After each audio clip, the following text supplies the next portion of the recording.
कांतकवि लक्ष्मीकांत महापात्र थिले एकाधारे कवि संगीतकार गाल्पिक औपन्यासिक नाट्यकार प्राबंधिक और शिशु साहित्यिक से थिले भाषाशिल्पी और सुरशिल्पी।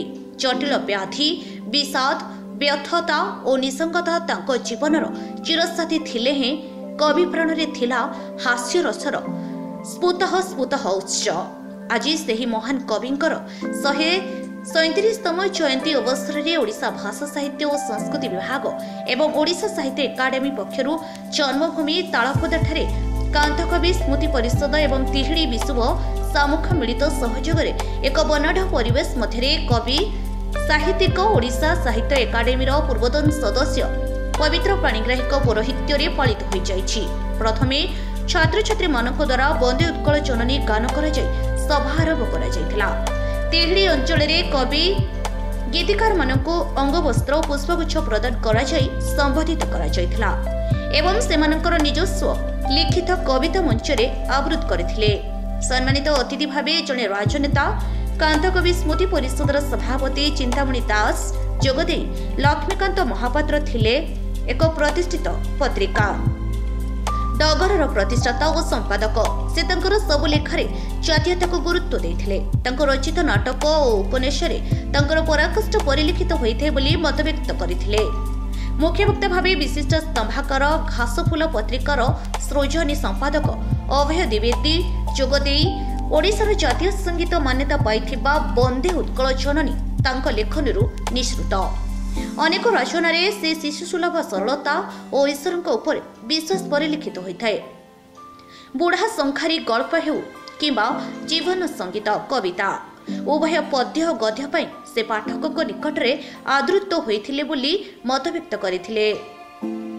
मंचासीन सम्मानित अतिथि भावे समाजसेवी तिहिड़ी विशुभ सामुख्यर संपादक रघुनाथ पात्र, ओडिशा साहित्य एकाडेमी पूर्वतन सदस्य पूर्णचंद्र बहली, कांतकवि स्मृति परिषदर संपादक वाणी कल्याण महापात्र, कवि राजनेता दीनबंधु पति, विशिष्ट कवि प्राध्यापक हृदानंद पाणिग्राही आदि जोगदे कांतकवि प्रतिमूर्ति में श्रद्धांजलि अर्पण सहित तांकर जाति प्रति अवदान रोमंथन करथिले। आज विशेषकर तालपदा माटी सारा ओडिशा एवं भारत वर्ष कहले अतिरिक्त हो ना। आमर वंदे उत्कल जननी रचयिता कांतकवि लक्ष्मीकांत महापात्र 136तम जन्म जयंती आज सारा भारतवर्ष एवं ओडिशा रे सबु प्रांत में सम्मान दिखाई जन्मतिथि पालन कराऊँगी। सरकार मध्य पालन कर ये माटी हूँ आम एक गर्व गौरव माटी। कांतकवि लक्ष्मीकांत महापात्र शेष जीवन शेष पर्यंत ये साधना पीठ थिला। आज उज्जीवित कराई बहुत उन्नतिकरण कराई जहाँ ये माटी चाहूला। ये कांतकवि पीठ रे धर्म मंदिर होती, ज्ञान मंदिर होती, समाधि पीठर उन्नति होती। आहरी 50 लाख टंकार अनुदान आज आसी रही खर्च हाँपाई। मैं आशा करुच्ची आम ओडिया जातिर प्रतीक वंदे उत्कल जननी रचयिता विशेषकर भद्रक माटी तालपदा माटीर गर्व गौरव कांतकवि यही जन्मतिथि तिरोधान दिवस को आम पालन कर सबुदिन एक विशिष्ट साहित्यिक एवं स्वाधीनता संग्रामी भाव आम मन रखा। तांकर उत्तरदायित्व जो मैंने अच्छा आम मंगल कामना करुँ भल रुहतु एवं ये पीठ आहरी उज्जीवित ही रू। कवि लक्ष्मीकांत महापात्र जयंती अवसर में कौन कहे?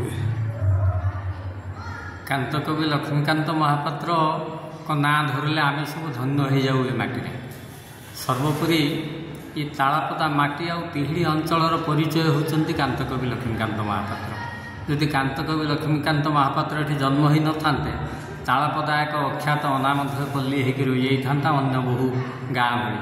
तेणु आम समस्ते गौरवान्वित धन्य महिमा मंडित होइछु तांकपली जड़े जुगजन्मा आ प्रथित जशा कालजयी कविंकर ये माटी शुभ जन्म होता। तेणु तांको स्मरण करवा होछि आमर सौभाग्य। आमे तांकर किछि अधिक कथा करूनु, तांको पछरे अनुसरण करी तांको नाँ को धरी आमे आगु जावाई प्रचेष्टा करूछु। आ ये माटी मनीष तांको भली जड़े दग्ध जीवन संगीत लेखुवा कवि ओडिशार विरल। तांको पढ़ी ଦେଶାତ୍ମକବୋଧ ସଙ୍ଗୀତ ଲେଖୁଥିବାର କବି ଓଡ଼ିଶାର ବିରଳ। ତେଣୁ ତାଙ୍କ ଭଳି ମହାନ ସ୍ରଷ୍ଟାଙ୍କୁ ଆଜି ଆମେ କେବଳ ପ୍ରଣାମ କରିବା ପାଇଁ, ତାଙ୍କ ସ୍ମୃତିକୁ ମନେ ପକାଇବା ପାଇଁ ତାଙ୍କ ଜୟନ୍ତୀରେ ଆମେ ଏକଜୁଟ ହୋଇଛୁ ଏଠି ସମସ୍ତେ ଏ ଗାଁ ତରଫରୁ। ମୁଁ ଏ ଗାଁର ଲୋକ, ତେଣୁ ମୁଁ ଏଠି ଅତିଥି ନୁହେଁ, ମୁଁ ହେଉଛି ଜଣେ କାର୍ଯ୍ୟକର୍ତ୍ତା ଏବଂ ବ୍ୟବସ୍ଥାପକ ତାଙ୍କର ଏ କାର୍ଯ୍ୟକ୍ରମ ପାଇଁ। ବନ୍ଦେ ଉତ୍କଳ ଜନନୀର କାଳଜୟୀ ସ୍ରଷ୍ଟା କାନ୍ତକବି ଲକ୍ଷ୍ମୀକାନ୍ତ ମହାପାତ୍ରଙ୍କର 137ତମ ଜନ୍ମ ଜୟନ୍ତୀ ଆଜି ତାଙ୍କର ଜନ୍ମସ୍ଥାନ ତାଳପଦାଠାରେ ଓଡ଼ିଶା ସାହିତ୍ୟ ଏକାଡେମୀ ଏବଂ ସ୍ଥାନୀୟ 2ଟି ଅନୁଷ୍ଠାନ କାନ୍ତକବି ସ୍ମୃତି ପରିଷଦ ଓ ତିହିଡ଼ି ବିଶୁବ ସାମୁଖ୍ୟ ତରଫରୁ ପାଳିତ ହେଉଛି। ଏହା ଆମ ସମସ୍ତଙ୍କ ପାଇଁ ଅତ୍ୟନ୍ତ ଗର୍ବ ଏବଂ ଗୌରବର ବିଷୟ। କାନ୍ତକବି କେବଳ କବି ନଥିଲେ, ଏକାଧାରରେ ସେ ଥିଲେ ଗାଳ୍ପିକ, ପ୍ରାବନ୍ଧିକ, ହାସ୍ୟବ୍ୟଙ୍ଗ ସ୍ରଷ୍ଟା, ପ୍ରାବନ୍ଧିକ ଏବଂ ଶିଶୁ ସାହିତ୍ୟ ଲେଖକ ମଧ୍ୟ। ଯେଉଁ ଜୀବନ ସଙ୍ଗୀତର 77ଟି ପଦାବଳୀ ଯେମିତି ଜୀବନର ଜୈତ୍ର ଗୀତ ଗାଏ, ଠିକ୍ ସେମିତି ତାଙ୍କର ଦେହି ପଦପଲ୍ଲବ ମୁଦାରମ ଗଳ୍ପ ସଂକଳନର ଗଳ୍ପଗୁଡ଼ିକ ଜୀବନର ଅଦେଖା ଦିଗର ଅନ୍ୱେଷଣ କରେ। ସେ ଜୀବନ ଭିତରେ ମୃତ୍ୟୁକୁ, ମୃତ୍ୟୁ ଭିତରେ ଜୀବନକୁ ଅନୁଭବ କରିଥିଲେ ବୋଲି ଲେଖିପାରିଥିଲେ କବିତାରେ, ହେ ମୋର ବାଇଆ ରଜା ଦେ ମୋତେ ବାଇଆ କରି, ଲାଚିବୁ ମୁଁ ଲଙ୍ଗଳା ହୋଇ, ତାଳି ମାରି ଦେଖିବୁ ମଜା।